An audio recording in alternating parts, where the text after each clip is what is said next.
ये क्वेश्चन आप लोग बना लिए हैं, आंसर बताइए। एक क्वेश्चन आप लोग को दिए थे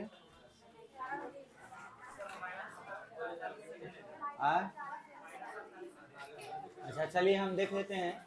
अपवर्तनांक 1.4 है। फॉर्मूला होता है 1/f equal to mu minus 1। अच्छा ये डुबाने वाला क्वेश्चन है क्या? तो पहले हम लोग किस चीज में बनाएंगे, जब ये तरल में यानी कि द्रव में डूबा नहीं होगा। तो जब नहीं डूबा था तब फॉर्मूला हम लोग लिख रहे हैं 1/f बराबर म्यू माइनस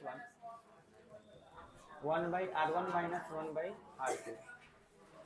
और द्विअवतल लेंस है, अपवर्तनांक 1.4 और फोकस दूरी कितना है 20। तो 1/20 लिख लेंगे।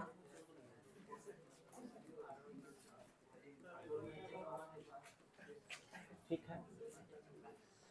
अच्छा अब इसको बनाइएगा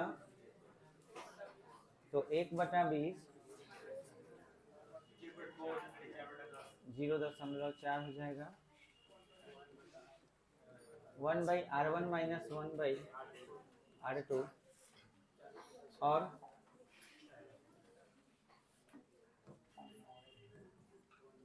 1/20 बराबर 4/10 होगा।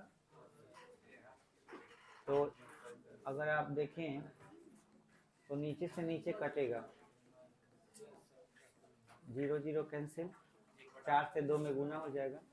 तो 1/r1 माइनस 1/r2 बराबर 1/8। ये इक्वेशन नंबर 1। अब इसे डुबाया जा रहा है 1.2 वाले किसी द्रव में। लेंस को डुबाया जाता है। तो जब लेंस को हम डुबाएंगे तो 1.2 अपवर्तनांक के द्रव को इंग्लिश में क्या बोलते हैं, लिक्विड। अब लिक्विड है तो इसके लिए म्यू एल लिख लेंगे। द्रव में लेंस को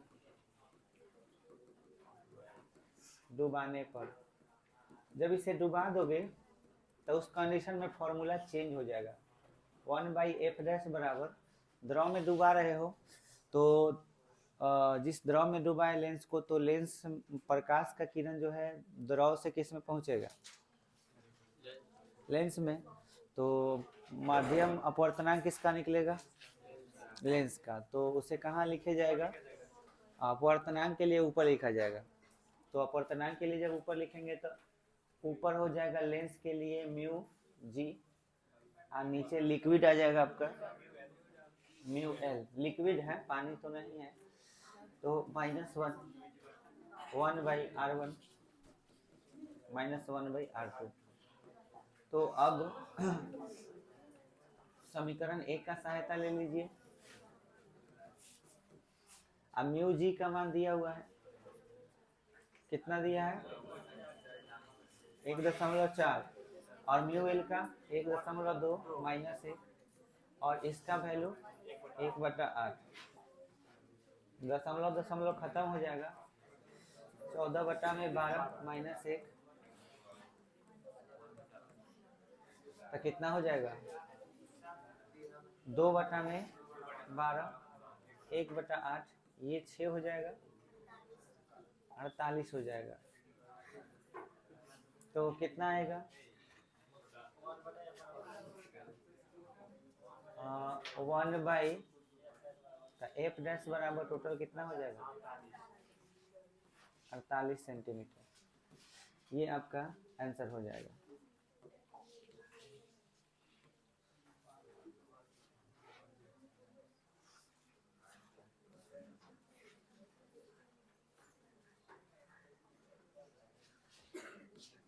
चलो इतना आया है आप लोगों का। तो 1.4 में से आप डाल रहे हैं। अच्छा यहाँ आप लोग, यहाँ मिस्टेक हुआ है। ये जो वैल्यू आया है फोकस दूरी अवतल दर्पण का क्या, अवतल लेंस का क्या होता है, वही सोच रहे थे कि कैसे गड़बड़ हो गई। यहाँ पे क्या आएगा माइनस, ये सब माइनस है तो आंसर भी निगेटिव ही आएगा,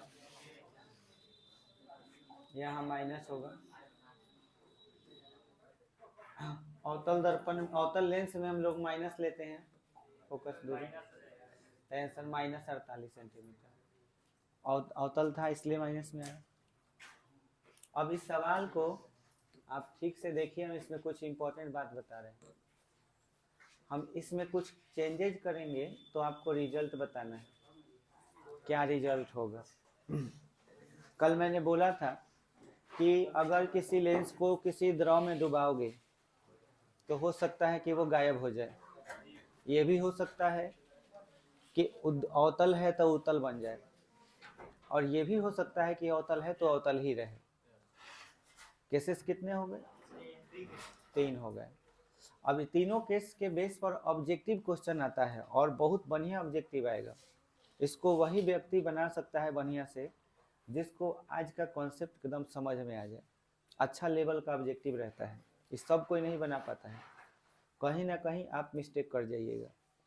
इसमें आपको ध्यान से समझना है, सावधानी बरतनी है, क्योंकि ऑब्जेक्टिव क्वेश्चन भले ही 42 गो आएगा और हो सकता है कि 35 गो आप उसमें बना भी दें, लेकिन 35 में 35 एक्यूरेट जो है उसी आदमी का सही हो सकता है जो इस तरह के लेवल के क्वेश्चन, अब देखो आएगा इस लेवल का क्वेश्चन जब आएगा, जब आपको हम बताएंगे इसमें, तो उसमें हो सकता है कि आप 35 बनाए हो तो 5 गलत हो जाए, 4 गलत हो जाए। जो बहुत अच्छे लेवल का क्वेश्चन आता है उसको सब कोई नहीं बना पाता है, अंदाज पे मार के चलाएगा। तो इस बात को आपको बढ़िया समझना है। और यहाँ पे 3 गो जो लॉजिक आपको हम बता रहे हैं एकदम याद कर लीजिएगा, इसको बढ़िया से दिमाग में बैठा लीजिएगा, क्योंकि सवाल अगर बनेगा यहाँ से तो बहुत बढ़िया सवाल बनेगा। ठीक है, अभी आपको यहाँ पे रिजल्ट पर ध्यान देना है कि पहले अवतल लेंस जो था वो हवा में जब था तो अवतल लेंस का पहला बात कि उसका हार्डवेयर वाला पार्ट चेंज नहीं होता है, मतलब ये कि उसकी त्रिज्या में कोई बदलाव नहीं होती है। अपवर्तनांक उसका 1.4 है। तो उसे जब किसी द्रव में डुबाया जा रहा है, मान के चलो पानी हो सकता है, केरोसिन हो सकता है, पेट्रोल हो सकता है, और उसका अपवर्तनांक दिया हुआ है इसका अपवर्तनांक कितना दिया है? 1.2 दिया हुआ है। तो अब इन दोनों में तुम्हें देखना है कि बड़ा कौन है, जिसमें डुबा रहे हैं उसका वैल्यू बड़ा है या जिसको डुबा रहे हैं उसका वैल्यू बड़ा है? ठीक है, बहुत बढ़िया। जिसे डुबा रहे हैं यानी कि लेंस को डुबा रहे हैं उसका अपवर्तनांक ज्यादा है, और द्रव में डुबा रहे हैं उसका वैल्यू कम है। इस रिजल्ट को हम ध्यान में रखते हुए आंसर पर ध्यान देंगे कि क्या आंसर आया, और फोकस दूरी जरूर ध्यान दीजिएगा। इन दोनों के बेस पर पहले अपना नजर ले जाइए फोकस दूरी पर, क्योंकि फोकस दूरी ही आपको आइडेंटिफाई करेगा, वही बताएगा कि लेंस कौन सा है। ये पहचान करने का तरीका है। कैसे? इसको हम इसके चिन्ह से पहचानेंगे। फोकस दूरी माइनस में रहा तो अवतल लेंस, फोकस दूरी प्लस में रहा उत्तल लेंस। ये एकदम दिमाग में बैठा लो। हम जानते हैं अवतल लेंस की फोकस दूरी माइनस में होती है, तो हमने इस सवाल को बनाया तो यहाँ जो फोकस दूरी दिया था लिखा हुआ प्लस में है, और लिए किस चीज में है? माइनस में। क्यों लिए माइनस में? क्योंकि ये अवतल लेंस है, इसलिए हमने माइनस में लिया। जब सॉल्व किए तो सॉल्व करने के बाद हमारा जो आउटपुट में आंसर जो आया है फोकस दूरी ही आया है -48। अब -48 मैथमेटिक्स के हिसाब से छोटा है, लेकिन दूरी के हिसाब से ये क्या है? बड़ा है। अब आपसे पूछा जाए कि अगर हम इसको पानी में डाले हैं या किसी द्रव में डाले हैं और उसका अपवर्तनांक कम था, किसके तुलना में? लेंस के तुलना में। लेंस का अपवर्तनांक 1.4 था, जिस द्रव में डाले उसका अपवर्तनांक 1.2 था, कम वाले में डाले। इसका फोकस दूरी माइनस में ही आया, माइनस में आया, इसका मतलब ये अवतल ही रह गया।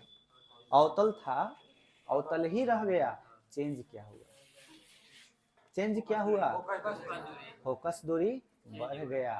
फोकस दूरी बढ़ गया, बात समझ में आया? इस लेंस की फोकस दूरी क्या हो गई? बढ़ गई। ये बात समझ पा रहे हो? एकदम दिमाग में बैठा लो। तो इसकी फोकस दूरी बढ़ जाती है।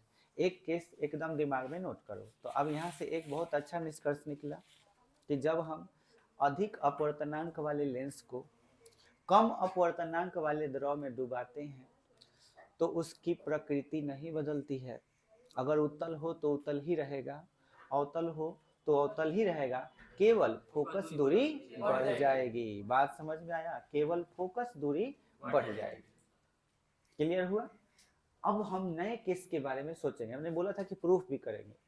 अब तुम्हें कितना बड़ा प्रूफ चाहिए वो यहीं से पता चल जाएगा। थोड़ा देर के लिए सोचो, इसको उल्टा सोचो, रिवर्स करके सोचो।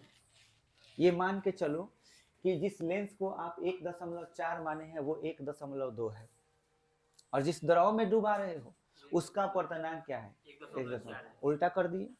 उल्टा कर देने के बाद हम लोग का फोकस रहेगा कि हम जो सॉल्व करेंगे तो हमारा आंसर पॉजिटिव आएगा कि नेगेटिव आएगा। तो सोचो, दिमाग लगाओ कि अगर तुम यहाँ 1 क्या लिख दो? 2 लिख दो। अब 1.2 लिख दिए हो। अब इस सवाल को तुम बना रहे हो, मान के चलो f का वैल्यू तुम निगेटिव ही लिए हो। ये भी मान के चलते हैं कि f का वैल्यू तुमने निगेटिव लिया है। खाली यहाँ पे कितना लिखे हो? 1.2। तुम बनाते गए, तुम्हारा ये वाला डिफरेंस भी निगेटिव आया। ठीक है, माइनस में कुछ भी आए ये निगेटिव आया, ये मान के चलते हैं। फोकस दूरी निगेटिव आया, फोकस दूरी इसके बीच का डिस्टेंस क्या आया? निगेटिव। जब निगेटिव आया तो इस फॉर्मूले में वो निगेटिव वैल्यू भी पुट किया जाएगा। मजा तो तब आएगा जब यहाँ वैल्यू पुट करोगे। यहाँ पे ध्यान देना, म्यू जी और म्यू एल में तुमने किसको डुबाया है? लेंस को। और लेंस के वैल्यू को कितना माने? 1.2। दिमाग लगाना। और नीचे 1.4। सभी बच्चे बताएं दशमलव खत्म होगा।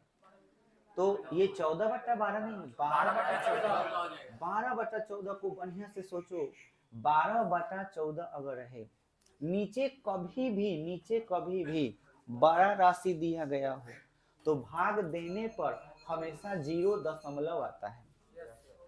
होता है कि नहीं? आप 12 में 14 से भाग दीजिए, 0 अंक आएगा कि नहीं आएगा? आएगा।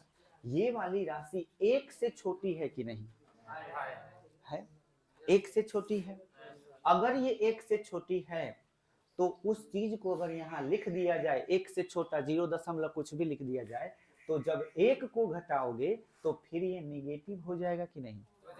अच्छा सोचो, ये वाला वैल्यू पहले से ही निगेटिव है, ये वैल्यू फिर से निगेटिव आ गया। निगेटिव मल्टीप्लाई करोगे पॉजिटिव आएगा। फोकस दूरी प्लस में आ गया। इसका मतलब क्या हो गया? अब क्या इसका नेचर बदल गया कि नहीं? तो प्रूफ मिल गया कि फिर से देने की जरूरत है। आपके दिमाग में फिक्स हो गया होगा कि अगर हम अधिक अपवर्तनांक के द्रव में कम अपवर्तनांक के लेंस को डुबा देंगे तो वो लेंस चेंज हो जाएगा। उत्तल होगा तो अवतल हो जाएगा, और अवतल होगा तो उत्तल। बोलो क्लियर हुआ? देखो, तीनों को कॉन्सेप्ट पर तुम्हारा ऑब्जेक्टिव आज बढ़िया चलेगा, और उसको समझ के तुमको बताना है। सवाल तुमको बढ़िया लेवल का क्वेश्चन देंगे, 5 को देंगे लेकिन बढ़िया क्वेश्चन देंगे। समझ में आया? और उसके बेस पर कई क्वेश्चन तुम बना सकते हो ऑब्जेक्टिव।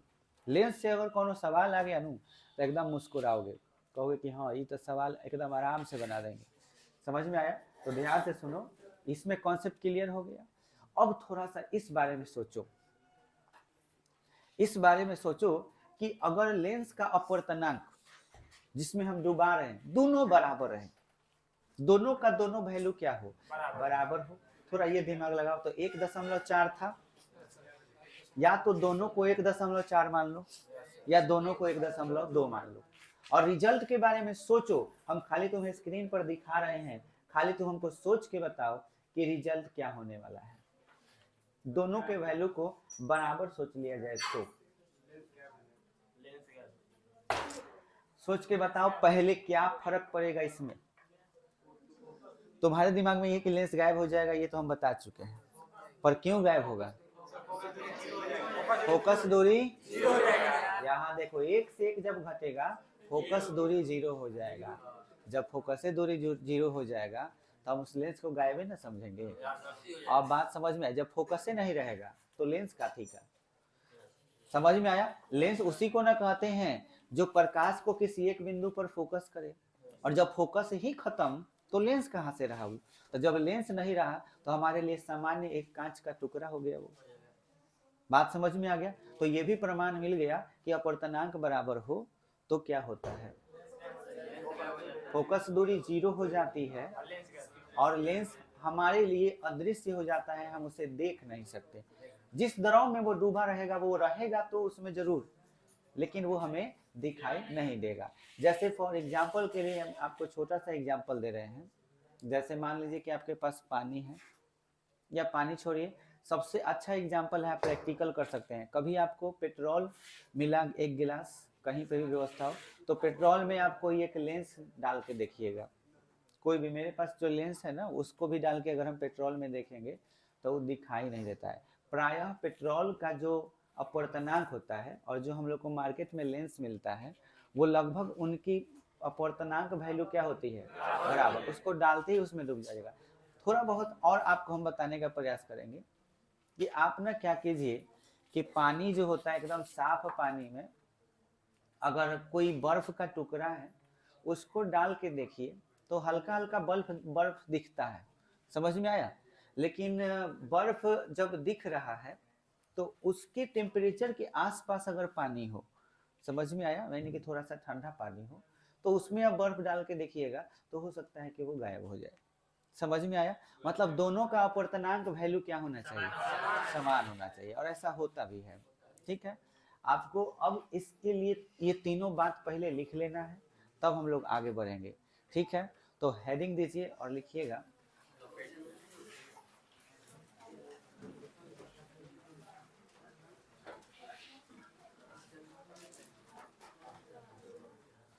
हेडिंग देकर के लिखिएगा, किसी द्रव में लेंस को डुबाने से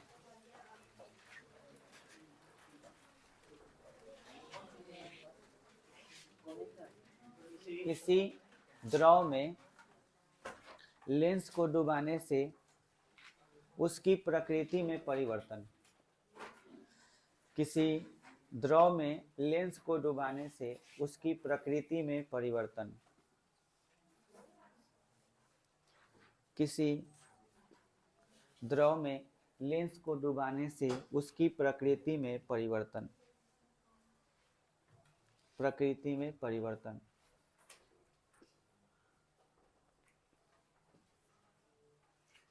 उसकी प्रकृति में परिवर्तन हो गया। नंबर एक में लिखिएगा, अधिक अपवर्तनांक के लेंस को, अधिक अपवर्तनांक के लेंस को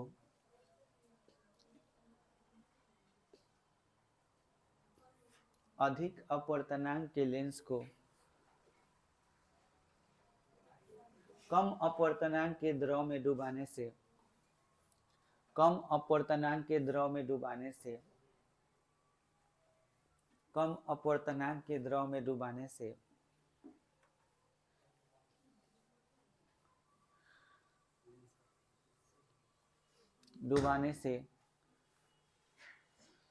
लेंस की प्रकृति, लेंस की प्रकृति नहीं बदलती है, लेंस की प्रकृति नहीं बदलती है, अर्थात उत्तल लेंस हो, अर्थात उत्तल लेंस हो,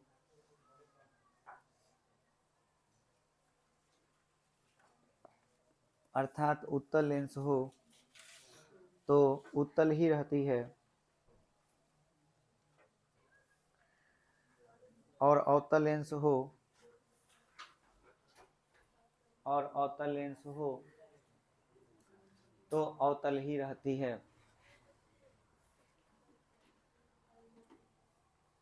लेकिन फोकस दूरी बढ़ जाती है, लेकिन फोकस दूरी बढ़ जाती है, लेकिन फोकस दूरी बढ़ जाती है, लेकिन फोकस दूरी बढ़ जाती है। नंबर 2, अब नंबर 2 में लिखिएगा,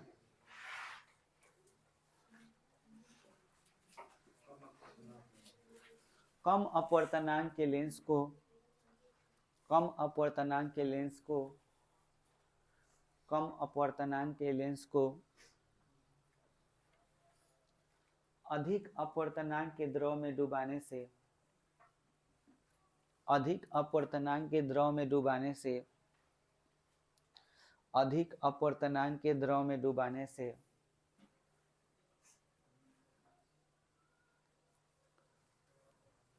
अधिक अपवर्तनांक के द्रव में डुबाने से लेंस की प्रकृति बदल जाती है। लेंस की प्रकृति बदल जाती है। लेंस की प्रकृति बदल जाती है। लेंस की प्रकृति बदल जाती है। अर्थात उत्तल लेंस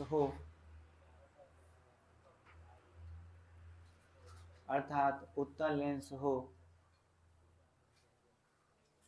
तो अवतल, और अवतल लेंस हो तो उत्तल लेंस। अर्थात उत्तल लेंस हो तो अवतल, और अवतल लेंस हो तो उत्तल, और अवतल लेंस हो तो उत्तल लेंस की तरह कार्य करती है। उत्तल लेंस की तरह कार्य करती है।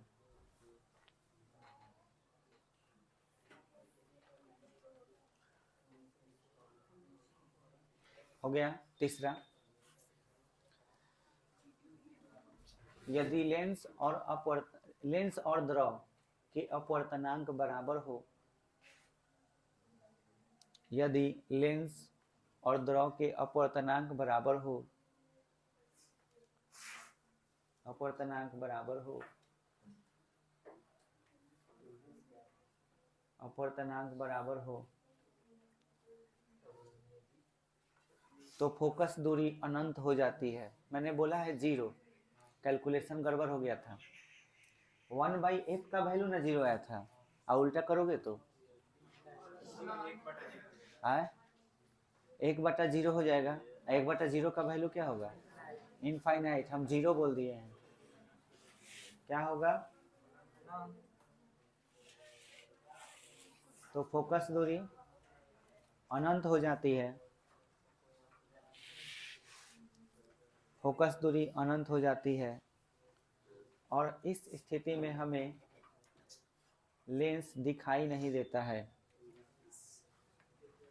लेंस दिखाई नहीं देता है, अर्थात लेंस अदृश्य हो जाता है। अर्थात लेंस अदृश्य हो जाता है। अर्थात लेंस अदृश्य हो जाता है। अर्थात लेंस अदृश्य हो जाता है।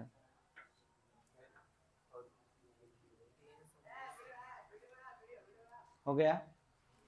चलिए, अब इस पर कुछ सवाल आप देखेंगे बढ़िया से। आपके सामने इसी के बेस पर पहला सवाल ये रहा, और इसे सोचिए और आंसर बताइए।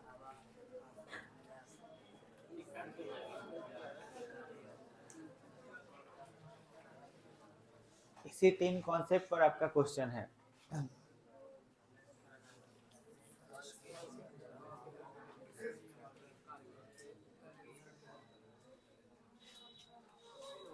सोच लिया सब?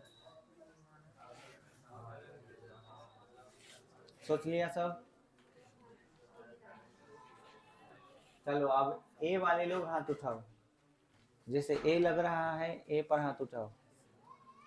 बी, बी पर, और सी, सी, और डी। चलो, अब आंसर देखते हैं। जल के अंदर हवा का बुलबुला, इसको बढ़िया से समझो। जल के अंदर अगर ये एक बर्तन है और इसमें पानी भरा हुआ है, हवा कहीं बाई चांस दब गया तो दब जाने के बाद मान के चलो कि ये हवा का एक क्या है, बुलबुला है। आपको याद होगा लेंस का परिभाषा, लेंस किसे कहते हैं? वैसा पारदर्शी माध्यम, एकदम एक एक लाइन जोड़ के तुमको हम बताएंगे प्रूफ के साथ। वैसा पारदर्शी माध्यम जिसका कम से कम एक सतह वक्र हो। बताओ हवा एक पारदर्शी माध्यम है कि नहीं? बुलबुला का सतह वक्र है कि समतल है? तो लेंस होगा कि नहीं? एक बात तो तय है कि लेंस की तरह जरूर काम करेगा। अब कौन लेंस की तरह काम करेगा ये इंपॉर्टेंट है। समझ में आया? लेंस का यही ना परिभाषा है। इसीलिए तुम लोग देखो, लेंस का परिभाषा रट जाने से नहीं होता है, उसको फील करना होता है कि इसका मतलब क्या है। पारदर्शी माध्यम तो हवा पारदर्शी है, सतह वक्र होना चाहिए तो है, तो लेंस कहलाएगा।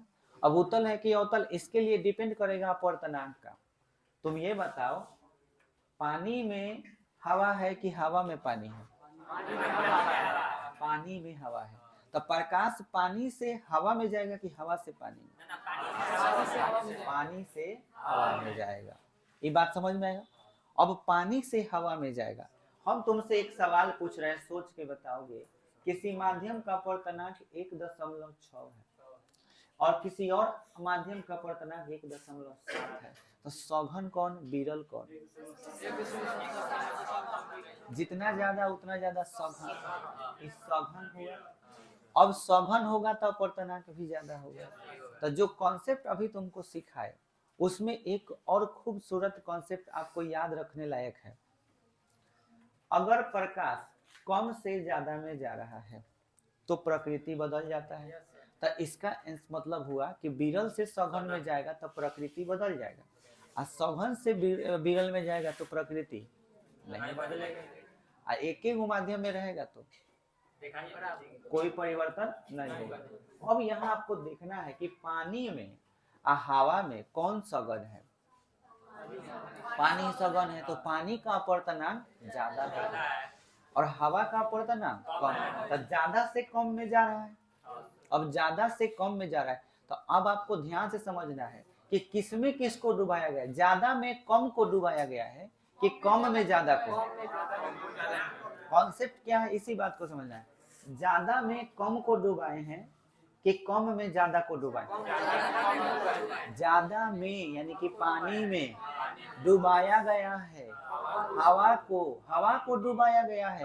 तो ज्यादा में अगर हम डुबाते हैं, कॉन्सेप्ट यही है कि ज्यादा में कम को डुबाते हैं तो क्या होता है? प्रकृति बदल जाती है। और कम में ज्यादा को डुबाते हैं तो नहीं बदलती, फोकस दूरी बढ़ जाती है। तो बोलो आंसर क्या होगा? प्रकृति बदल जाएगी। है? अब प्रकृति बदल जाएगी तो भाई आंसर उत्तल होगा कि अवतल होगा? ठीक है, थोड़ा देर के लिए इसको बाहर निकालो, बाहर निकालो। निकाल लिया? हवा के बुलबुला को कहाँ निकाल लिया? सोचो, अब बाहर निकल गया है तो ये तुमको उठल नजर आ रहा है कि धंसल नजर आ रहा है? उठल, तो उठल माने उत्तल। बाहर ये उत्तल था कि अवतल? उत्तल था, अंदर जाएगा तो अवतल हो जाएगा। समझ में आया? तो आंसर क्या हो जाएगा? बी। बोलो बुझाया कि नहीं बुझाया? हम बोले हैं ना कि बढ़िया लेवल का क्वेश्चन होगा। कुछ पल के लिए तुम्हें अजीब अलग आंसर लगेगा, अभी थोड़ा देर पहले तुम्हें आंसर उत्तर लग रहा होगा, है ना? लेकिन फिर यहाँ पलड़ा पलट गया, आंसर हो जाएगा अवतल। कैसे अवतल हुआ? दिमाग लगाओ। ये लेंस जो है पानी के अंदर है, इसका सतह उठा हुआ है, तो जरूर ये उत्तल होगा। लेकिन अगर उत्तल होगा तब नियम ये कहता है कि अगर ज्यादा में कम को डुबाते हैं तो जो तुम्हें लग रहा है वो नहीं होगा, उसके उल्टा होगा, उत्तल अवतल नजर आएगा। समझ में आया? उत्तल अवतल की तरह हो जाएगा। तो आंसर क्या हो जाएगा? अवतल लेंस की तरह। बोलो बुझाया कि नहीं बुझाया? एकदम सोच के बताना है, नहीं तो गड़बड़ा जाओगे। चलो अगला सवाल बताओगे। इस सवाल को पढ़ो, मुझे उम्मीद है कि तुम लोग ये जरूर बता दो।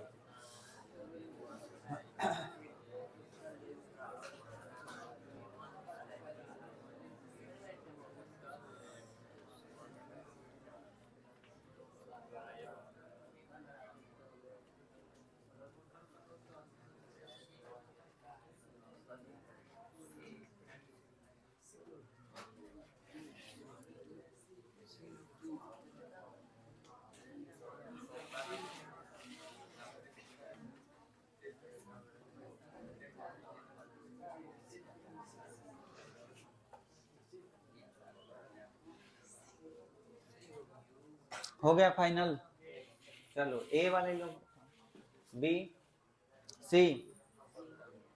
चलो सी बहुत बढ़िया, बहुत अच्छा समझ। और डी पर कोई है? चलो सी चेक करते हैं। एक उत्तल लेंस का अपवर्तनांक म्यू1 है जिसे म्यू2 अपवर्तनांक वाले द्रव में डाला जाता है। उत्तल लेंस बदल कर अवतल लेंस बन जाता है। यानी हम एगो डिब्बा बनाए, बाहर ज्यादा अंदर कम, प्रकृति में कोई बदलाव नहीं, ठीक। इसके उल्टा यहाँ पर हम ज्यादा किधर लिखेंगे, अंदर की बाहर? चेंज हो रहा है, उत्तल लेंस बदल के अवतल हो रहा है, तो यहाँ ज्यादा, अब बाहर कम। अब यहाँ पे कह रहा है कि उत्तल लेंस का अपवर्तनांक, तो बाहर म्यू1 था, अपवर्तनांक म्यू2 में डाला गया, तो अंदर क्या है? अंदर ज्यादा बाहर कम, म्यू2 इज ग्रेटर देन म्यू1। या आप ऐसे बोल सकते हैं कि म्यू1 इज लेस देन म्यू2।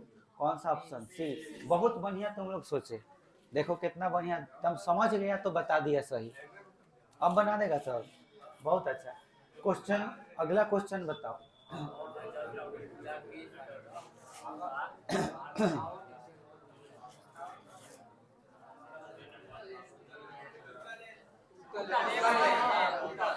उत्तल लेंस, वाह बहादुर, अभी तुम लोग अब जाके सीखा सर, अब लग रहा है कि हाँ समझ गया सर।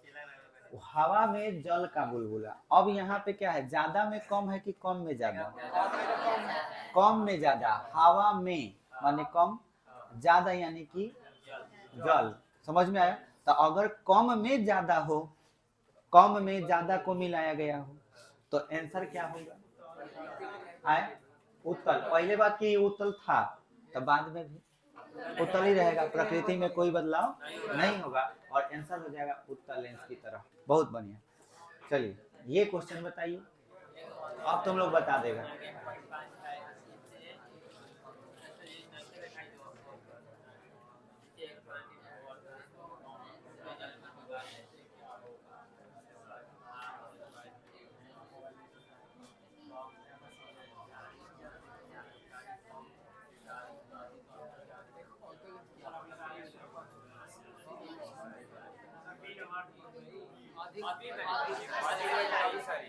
आंसर क्या होगा?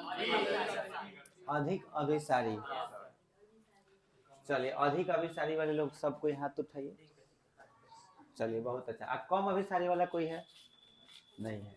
चेक करते हैं क्या होगा। एक अवतल लेंस का अपवर्तनांक 1.5, अवतल लेंस है और अपवर्तनांक है 1.5।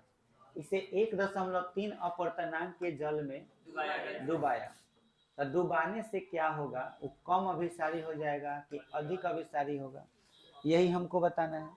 तो अब ध्यान दीजिए, लेंस कैसा है? अवतल लेंस हो गया। अभिसारी और अपसारी दोनों में फर्क आपको अच्छी तरह मालूम है। अभिसारी का मतलब होता है प्रकाश को फैला देना, तो अपसारी होना चाहिए। अच्छा, एक अवतल लेंस को 1.5 से 1.3 में डाला गया, तो अगर हम डुबाएंगे तो डुबाने से इम्पोर्टेंट ये है कि हम ज्यादा से कम में डुबा रहे हैं कि कम से ज्यादा? ज्यादा से कम। प्रकृति बदलेगी कि नहीं बदलेगी? प्रकृति बदलेगी? प्रकृति नहीं बदलेगी, बताओ क्या है? क्योंकि ज्यादा से कम में हम जा रहे हैं, तब प्रकृति में कोई बदलाव नहीं रहेगा, यानी कि ये अपसारी है तो अपसारी रहेगा। अभिसारी क्यों नहीं होगा? अभिसारी का मतलब क्या होता है? एक जगह इकट्ठा करना। क्या अवतल लेंस एक जगह इकट्ठा करता है? ये तो फैला देता है। अब अगर ये फैला देता है तो ये किरणों को फैलाने का काम अगर बहुत ज्यादा करेगा तो अधिक अपसारी कहलाएगा, और कम फैलाएगा तो कम अपसारी कहलाएगा। अब हमको ये सोचना है कि ज्यादा कब ये फैलाएगा, फोकस दूरी बढ़ने पर कि फोकस दूरी घटने पर। तो अब मुझे ये बताओ, इसकी फोकस दूरी जो भी है, यहाँ एक मान के चलो फोकस है, एक यहाँ फोकस है, पहले मतलब बाहर था तब फोकस दूरी कम होगा, और जब डुबाएंगे तब फोकस दूरी क्या होगा? बढ़ जाएगा। अब सोचो, लाइट ऐसे आया, ऐसे बेंड हो गया, ऐसे बेंड हो गया, ये चारों तरफ इसको क्या कर दिया, फैला दिया। जो लाइट आ रहा है ऐसे चारों तरफ ये क्या कर रहा है, फैला दिया। तो इसका फोकस यहाँ पर होगा, पीछे डॉट डॉट से मिलाओगे तो बोलो ये फोकस यहाँ पे हुआ। अब मुझे ये बताओ कि अगर फोकस को हम पीछे खींच दे थोड़ा, तो ये लाइट भी थोड़ा सा दब जाएगा। तब फोकस दूरी बढ़ने से ये ज्यादा फैलाएगा कि कम फैलाएगा, कम फैलाएगा। फोकस दूरी बढ़ेगा तो फैलाने की जो प्रकृति है इसकी वो घट जाएगी कि बढ़ जाएगी, घट जाएगी। तो आपने कम शब्द अधिक बोले हैं, अधिक अपसारी। पहला बात कि अभिसारी तो कौन होगा नहीं, अभिसारी तब होता है जब यहाँ कौन सा लेंस रहता है, उत्तल लेंस। तो कम अपसारी की अधिक अपसारी, कम अपसारी क्यों, क्योंकि फोकस दूरी क्या हो जा रहा है, बढ़ेगा। काहे बढ़ेगा, क्योंकि ज्यादा से कम में गए हैं। तब फोकस दूरी जब बढ़ेगा तो सोचो ऐसे बढ़ाओगे तो ये अपने आप दब जाएगा। जब दब जाएगा तो फैलाने की प्रवृत्ति कम हो गई, और फैलाने की प्रवृत्ति कम हो गई तो ये कम अपसारी हो गया। तो आंसर हो जाएगा सी।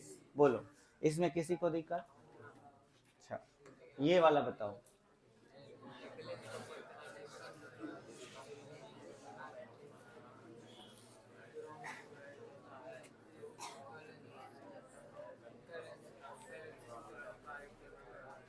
जल्दी बताओ, एकदम आसान है।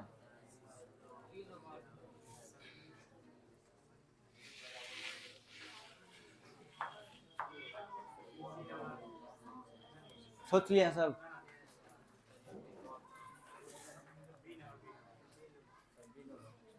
बी नंबर, चलो बी वाले हाथ उठाओ। बेहतरीन, बहुत अच्छा। और ए पर कोई है, ए पर? सी और डी। चलो अब देख लेते हैं। एक लेंस का अपवर्तनांक 1.6 है, इसे म्यू अपवर्तनांक के एक द्रव में डुबाया जाता है, तो उत्तल लेंस क्या बन जाता है?